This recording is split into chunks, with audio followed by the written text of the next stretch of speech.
Como você reconhece o seu limite? O que é que te faz perceber que chega? O que é que faz o copo finalmente transbordar? E o que te faz reconhecer que é hora de finalmente deixar a esperança morrer? Aceita o chá de coragem?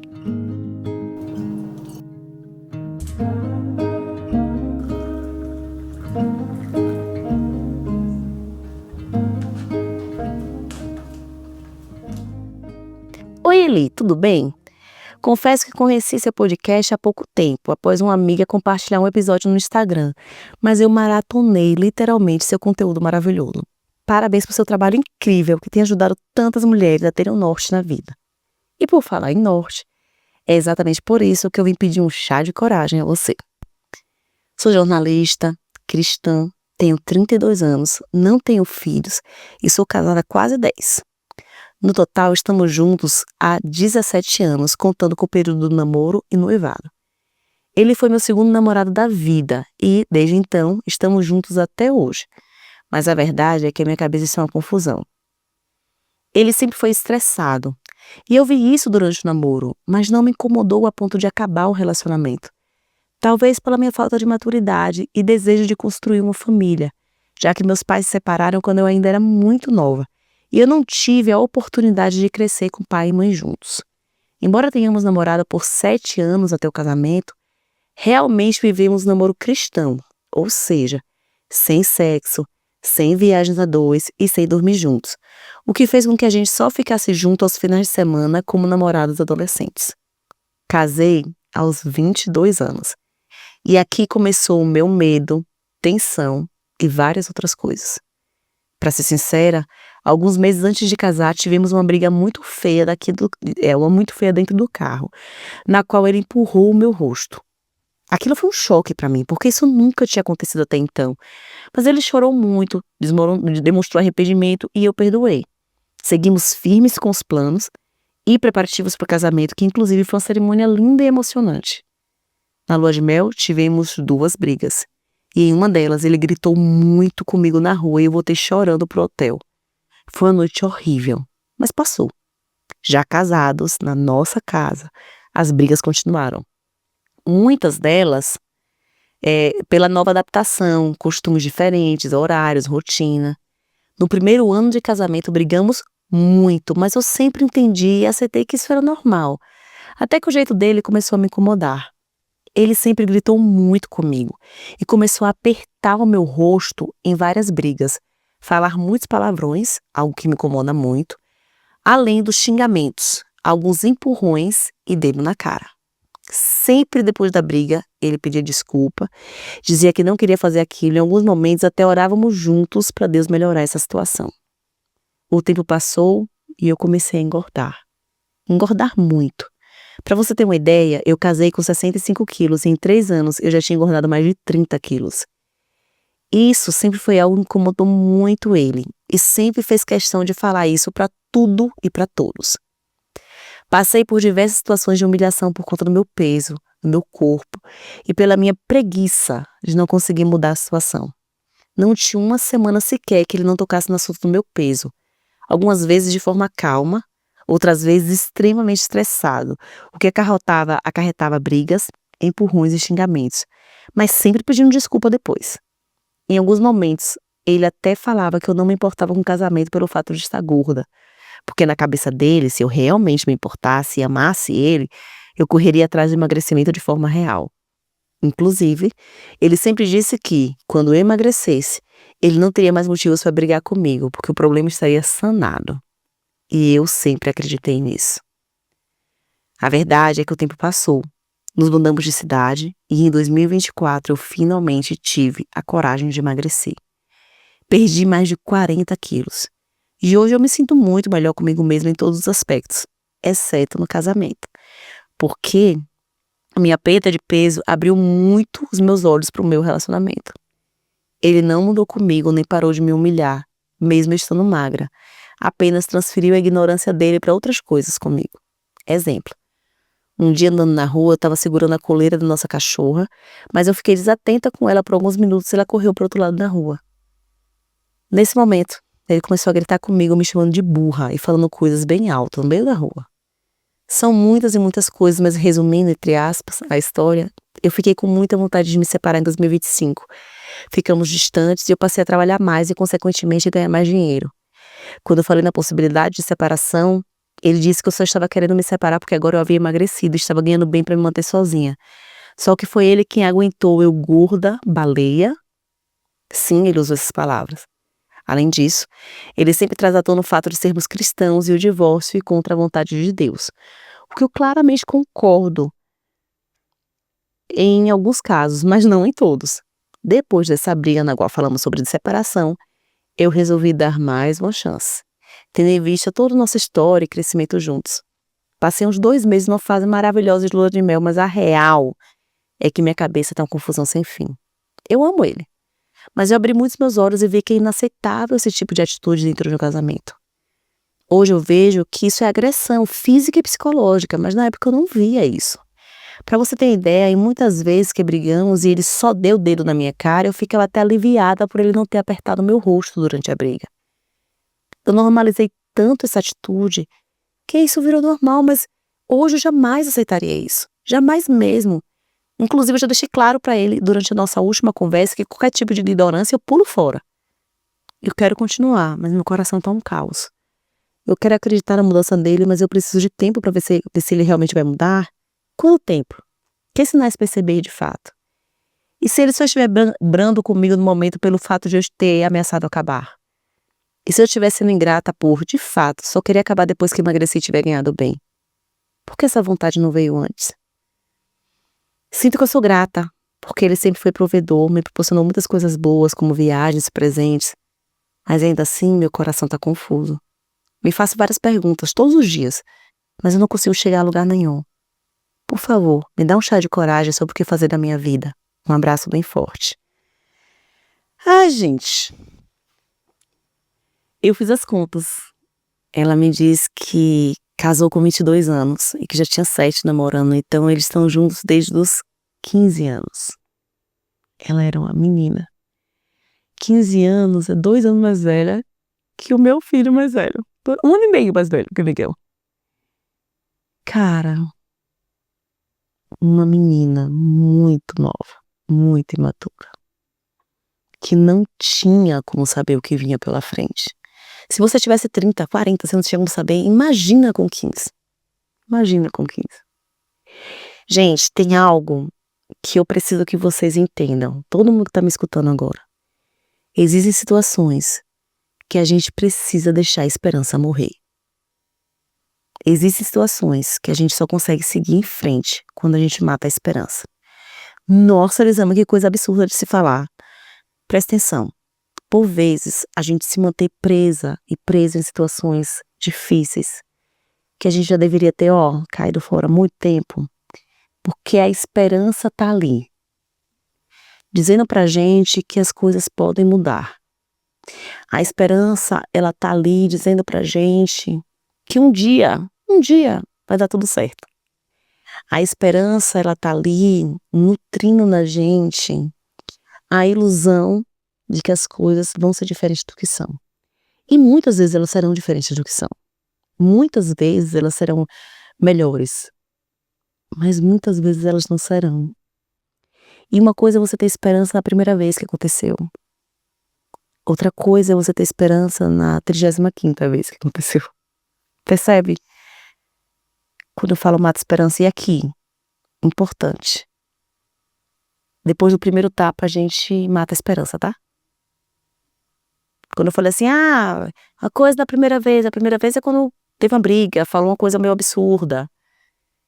Segurar o teu rosto com força é simular o tapa, tá bom? Não tem conversa. Não tem conversa. Mas eu devo orar por ele. Ora, amiga, ora mesmo. Pode orar, tá tudo certo você orar por ele. Mas ele bem longe de você. Tá tudo certo você torcer que ele melhore muito, que ele mude. Torcer do fundo do seu coração que ele mude, que ele melhore mais longe de você. Você não tem que estar do lado dele para torcer que ele melhore. Você não tem que estar do lado dele para ser grata pelo que vocês viveram. Você não tem que estar do lado dele para isso. Esse aqui é o primeiro ponto da conversa.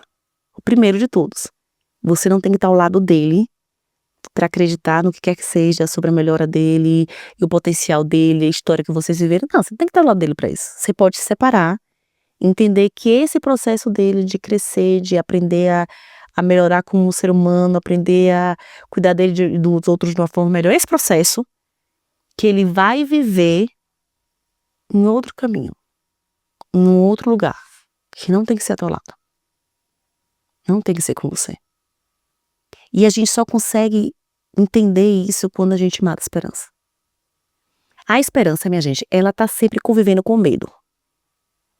Se eu tenho esperança de que as coisas vão ser diferentes, eu também tenho medo de que as coisas não sejam. Percebe? Primeira vez que eu ouvi isso, eu acho que é o Spinoza que falava isso, gente? Não sei. Primeira vez que eu li sobre isso, eu pensei, uau, é verdade, a esperança e o medo, eles estão andando abraçadinhos. Onde tem esperança, tem medo. Tem o medo das coisas não mudarem. Nessa relação que você tá, nutrir a esperança te mantém nessa situação de medo, que é uma situação que você não precisa permanecer. A gente só consegue viver o luto de acabou. É isso aí.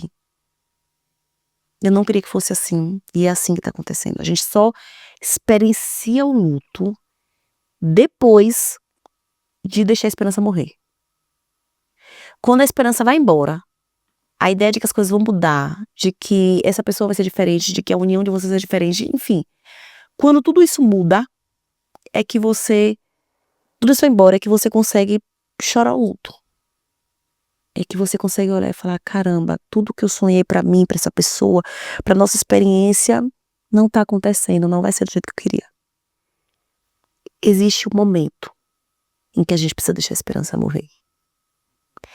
E aí eu quero te fazer uma pergunta que é,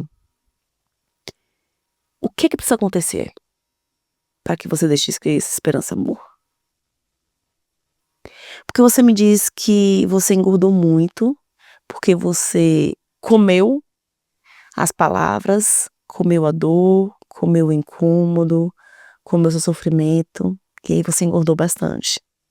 E eu não tô falando aqui que toda gorda é porque come sofrimento não, viu gente? Pelo amor de Deus, você me deu um tempo aí. Tô falando da situação dela. E aí você disse que engordou muito e que ele te humilhava quando você tava gorda. Amiga, isso por si só já é motivo pra você se separar. Só isso aí já é violentíssimo, já é motivo pra se separar. E aí você me diz que ele falava que o seu comportamento vai fazer ele melhorar. O seu comportamento. Se você emagrecesse, aí sim, vocês nunca mais iam brigar. Aí ele não quer mais te tratar mal. Nossa, a culpa é toda sua, da sua gordura. E você acreditou. E aí você emagreceu. Mas ele ainda era ele. Por mais que você mudasse. E essa é uma percepção importante demais agora. É de entender que não é você que muda ele. Que não são seus comportamentos. Você perdeu 40 quilos na tentativa de fazê-lo mudar. 40 quilos você perdeu, acreditando que quando você perder esses 40 quilos a tua vida ia ser linda. Não foi. Deixa eu te contar. Na época que eu fiz bariátrica. Na época que eu estava estudando sobre a bariátrica, se eu ia fazer, se não ia fazer, eu vi que os casamentos costumam sentir muito a cirurgia bariátrica. Das mulheres, sobretudo. Por quê? Porque as mulheres alimentam muito essa ilusão de que se elas emagrecerem, a vida vai ser muito melhor dentro do casamento. Que a falta de sexo, de desejo, de carinho, de respeito, de seja lá o que for, a culpa é do peso dela. Porque a sociedade disse isso pra gente, a gente começou a acreditar. E aí depois que elas fazem a cirurgia e emagrecem, e fazem reparadora, porque emagreceu, mas ainda tá sofrendo porque tá com pelanca, então não, quando eu tirar a pelanca aí sim, nossa, vai ficar show de bola. Aí faz a reparadora e o bosta do marido continua sendo bosta do marido. Não mudou em nada, continua tratando mal, continua sem desejo, continua sendo ele. Aí os casamentos sentem porque a hora que elas olham e falam, peraí, não era eu? Não era o meu corpo? Não era aquilo que eu falei, que eu fiz? A culpa não é minha. A coisa do peso, ela desenha que a culpa não era sua. Porque é uma coisa que você consegue mudar. Mas a maioria das relações, a gente não tem esse ponto aí de falar assim, olha, te dei o que sempre queria, e agora? Faz a sua parte. Porque ele não vai fazer a parte dele. Porque não é do feitio dele fazer a parte dele. Porque não é e nunca foi sobre o seu comportamento. E eu quero que você se pergunte o que é necessário hoje para finalmente deixar essa esperança embora. Não é esperança nele mudar. É esperança nesse encontro. Ele mudar não quer dizer que vocês vão ficar bem. Entende? Você já está com ele há 17 anos. Amiga, 17 anos. Você realmente acha que uma conversa sua vai fazer ele mudar da água pro vinho? Você realmente acredita nisso? E se você realmente acredita nisso, por que você ainda acredita nisso? E aí a história de que, nossa, Elisama, mas ele usa a Bíblia. Ele usa a Bíblia para falar que Deus, que a igreja é contra o divórcio. Vem cá, mas e a parte que a Bíblia fala do homem cuidar da mulher como Deus cuida da igreja? Não vejo Deus quebrando as igrejas, batendo nas igrejas. Não era Jesus, não fazia isso não. Cadê? A parte dele tá fazendo? Porque sempre é a sua parte, né, gata? É sempre a sua parte que não tá sendo feita, né? A dele tá tudo certo. E aí porque, gente, entendam, a relação abusiva, ela mexe muito com a tua cabeça. Ela te fala coisas que você passa a acreditar. Você questiona pouco. Ela alimenta teus fantasmas no teu ouvido e você acredita no que essa pessoa tá falando. E aí ele fala, por que você só me pedindo agora que você tem trabalho, que você tá magra? Porque quando você tava gorda, você não tava pedindo. Porque quando você tava gorda, ele tava destruindo a tua autoestima marretadas. Porque quando você tava gorda, ele te fazia chorar todos os dias. Porque quando você tava gorda, ele te fazia acreditar que a culpa era sua por você estar vivendo o que você tava vivendo. Como é que você ia querer sair? Quando você tava gorda, ele te dizia que você era uma baleia. E que só ele estaria com a baleia. Como é que você ia querer sair? Mas agora você tá magra. E ele resolveu que você tá burra. Que você é burra. O que você tem que fazer agora? Pra você ficar inteligente pra isso, só depois que você for magra e inteligente o suficiente pra ele, que aí ele vai melhorar. Qual que é o próximo ponto que ele vai listar aí? Como condição para que vocês vivam bem. Você percebe? Como vai estar sempre amanhã a mudança dele? Vai estar sempre dependendo um pouquinho de você? E você quer que isso só dependa de você? Me diz uma coisa. O que você pode conquistar na tua vida se a tua energia for voltada para você? Onde você pode chegar se você não estiver se esforçando tanto para esse casamento dar certo? Para onde você vai? O que você constrói? Se a tua energia não estiver tão dedicada a fazer esse casamento dar certo. Gata, eu cresci na igreja. Meu pai é pastor. Meus pais se conheceram na igreja. E algo que me revoltava muito, muito na igreja era ver as pessoas aconselhando a irmãzinha que apanhava do marido, que o marido chegava bêbado e destruía a casa, a orar. E a igreja inteira se ajoelhava para orar pelo marido daquela irmãzinha. E a irmãzinha voltava para casa. E a irmãzinha voltava para casa para apanhar. Mas a igreja estava ali orando por ela. E eu não duvido do amor de nenhum dos irmãos da igreja que seguravam na mão dela e falavam, irmã, como é que tá? Nenhuma das mulheres que tentavam ajudar. Mas que acreditavam que ela tinha que fazer o papel dela, que era só orar. Amiga, pode orar, tá tudo certo orar. É a tua crença, ora mesmo. Ora e sai de perto. Ora e constrói uma outra vida. Ora e pede ajuda. Ora e dá a mão para outras pessoas. Ora e cuida de você. Ora e faz mais um monte de coisa. Não fica só acreditando que o seu papel é ser saco de porrada dele, porque não é. Você já deu nome ao que vocês vivem. Violência. Você consegue dizer isso pra você em voz alta? Você escreveu pra mim na carta. Você já falou em voz alta pra você mesmo ouvir? Ele me violenta. Isso é inadmissível. Quantas vezes tem falado isso pra você? Tem fortalecido em você a certeza de que não dá pra normalizar o que não é normal. Esse não é um casamento saudável. Esse não é um casamento normal. Não é, tá? Esse não é o normal dentro do casamento. É isso, meu amor. Quer conversar sobre isso com alguém? Manda aí. Bota no grupo da igreja. Chama pra conversa, amiga. Vamos conversar. Vamos conversar sobre a vida. Tá bom? E se você quer o meu pitaco na sua história, amor, manda o teu e-mail. Manda o teu e-mail que eu vou dar aqui meu pitaquinho amoroso, carinhoso e ariano, porque, né? É sobre isso. Deixa aí teu coraçãozinho, teu abraço pra amiga aqui. Deixa teu abraço pra ela, tá? Deixa aí tua estrelinha, tua mãozinha. Porque difícil, amores. Ninguém vive essas coisas porque quer. Mas a gente pode ir além. Tem hora que a esperança precisa morrer pra nascer algo lindo no lugar dela. Algo que é mais do que esperar. Algo que é construído. Tá? Um beijo, meu amor. E até o próximo episódio.